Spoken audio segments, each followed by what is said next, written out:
যেই বাজারে 200-300 টাকার বাজার করলে প্রায় 2-3 দিন চলে যেত, এখন সেই জায়গায় আমাকে 2-3 হাজার টাকার বাজার করতে হয়েছিল। তো বলতে গেলে অনেকদিন পরে এই সেই পাহাড়ি বাজারে। অ্যান্ড আজকে আমি কি কি বাজার করলাম, কি কি কিনলাম তা নিয়ে থাকবে আজকের এই ভিডিও। হ্যালো সবাই, জুজু ব্যাকুলনায় সবাইকে নমস্কার আর আসসালামু আলাইকুম। অনেকদিন পরে ভিডিও নিয়ে আসলাম। কেমন আছেন সবাই? সেদিন আমাদের গ্রামে এত পরিমাণে বাতাস ছিল, দেখার মতো ছিল, আর এত আরামে বাজার করছি না ওই দিন। আমার ভিডিও যারা রেগুলার দেখেন অনেকেই জানেন আমি বাজার করতে অনেক বেশি পছন্দ করি। তো গ্রামে আসা মাত্রই আমি এই জন্য বাজারে চলে যাই।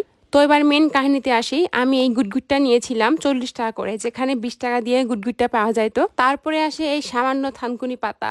এই পাতাগুলো আমরা নেই 10 টাকা করে, বাট সেই দিন থানকুনি পাতা সহ এই ধনে পাতাগুলো 30 টাকা করে নিতে হয়েছিল। এরপরে চলে গেলাম লটকন দেখার জন্য। নর্মালি লটকন কিনে খাই আমরা 30 টাকা করে কেজি, বাট সেদিন ছিল 60 নাকি 70 করে।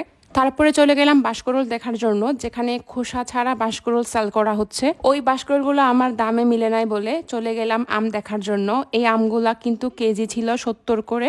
তো নিয়ে নিলাম 5 কেজি আম। ইউজুয়ালি আমাদের গ্রামে 30 থেকে 40 টাকার ভিতরে আম পাওয়া যায়। তো তারপরে চলে গেলাম আনারস কেনার জন্য।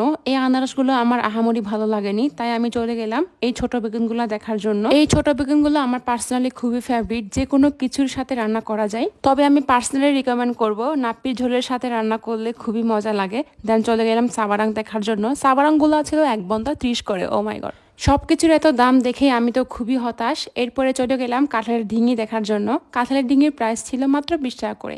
তারপরে এই যে এই তারা নিতে চলে গেলাম। তারার দাম ছিল কিন্তু 1 বন্ধা 60 টাকা 70 করে। তো ফাইনালি আমি এতক্ষণ ধরে খুঁজতেছিলাম এই খোসা সহ বাঁশকরোলগুলা। বাঁশকরোলের ভ্যারাইটি কিন্তু অনেক। তো এই টাইপসের বাঁশকরোলগুলো আমার কাছে অনেক খেতে মজা লাগে। ইভেন আমি মনে করি প্রত্যেক আদিবাসী পাহাড়িদের। এরপরে আমার মনের মতো আনারস পেয়ে গেলাম। আনারসগুলা জোড়া ছিল 200 করে। ও মাই গড, যে আনারস মাত্র 60-70 করে পাওয়া যাইতো। তারপরে আমাদের পাহাড়িদের জুমের মরিচ দেখতে গেলাম। এই মরিচগুলা কেজি কত জানেন? 600 করে। একজন নিম্ন মধ্যবিত্তর কাছে এই মরিচ খাওয়া খুবই টাফ। তো যাই হোক, আমরা নিয়ে নিলাম এখানে আধা কেজির মতো মরিচ। তারপরে দুধগুলা দেখে আমার বেশ ভালো লাগলো, একদমই খাঁটি গরুর দুধ, যেখানে কোনো কেমিক্যাল নেই। তারপরে এই কাঁকরোলের দাম কত ছিল জানেন? কেজি 120 করে। মানে সুযোগের সুযোগ সবাই ব্যবহার করছে। দেন চোখে পড়লো এই ব্যানানা ম্যাঙ্গো গুলা, যেগুলা খুবই ডিফারেন্ট আমাদের জন্য। দাম কত ছিল মনে নেই, তবে নিয়ে নিলাম 5 কেজির মতো। বাই দা ওয়ে, ঢেঁড়সের দামও ছিল কিন্তু স্বর্ণের দামে। ইভেন আমি যখন চিটাঙ্গে ছিলাম আন্দোলনের সময়ে, তখন কিন্তু টমেটো কিনে খেয়েছিলাম 200 করে। বাহ।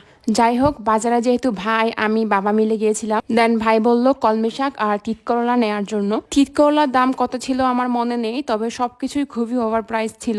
তারপরে আঙ্কেল বলল এই আলুগুলার স্বাদ নাকি দেশি আলুর মতো ইয়াম্মি। অ্যান্ড গাইস, শুনে খুশি হবেন, এই আলুগুলার প্রাইস ছিল কেজি 100 করে। তো আমরা 5 কেজি নিলাম। এরপরে আমার চোখ গেল এই কচুগুলার উপরে। কচুগুলার নাম আমি জানি না, তবে কখনো আমার খাওয়া হয়নি কচুগুলা। এবার ফার্স্ট টাইম ট্রাই করব।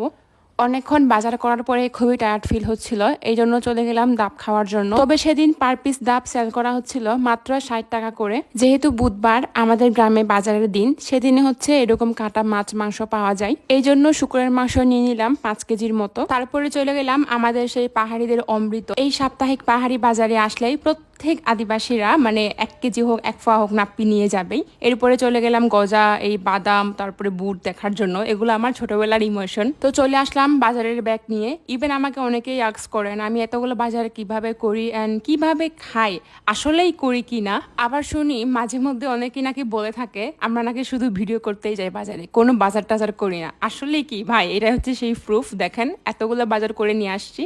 এখন যেহেতু ফ্রুটসের সিজন, এই লটকনগুলো আনারসগুলো এত বেশি মজা, ইয়াম হবে উফ। অ্যান্ড সবকিছুই কিন্তু ফরমালিন মুক্ত আমাদের পাহাড়ি বাজারে। যদিও আগের মতো দাম নেই, একটু ইনক্রিজ হয়েছে, ডিক্রিজ তো হবে না ইউনো। তো যাই হোক, আমার ভিডিও প্রায় শেষ পর্যায়ে। জাস্ট এই বাজারগুলো করতে প্রায় 4-5 হাজার টাকা চলে গেছে। That's all for today guys. Thank you so much for watching me. Keep watching me. Bye bye. Tata.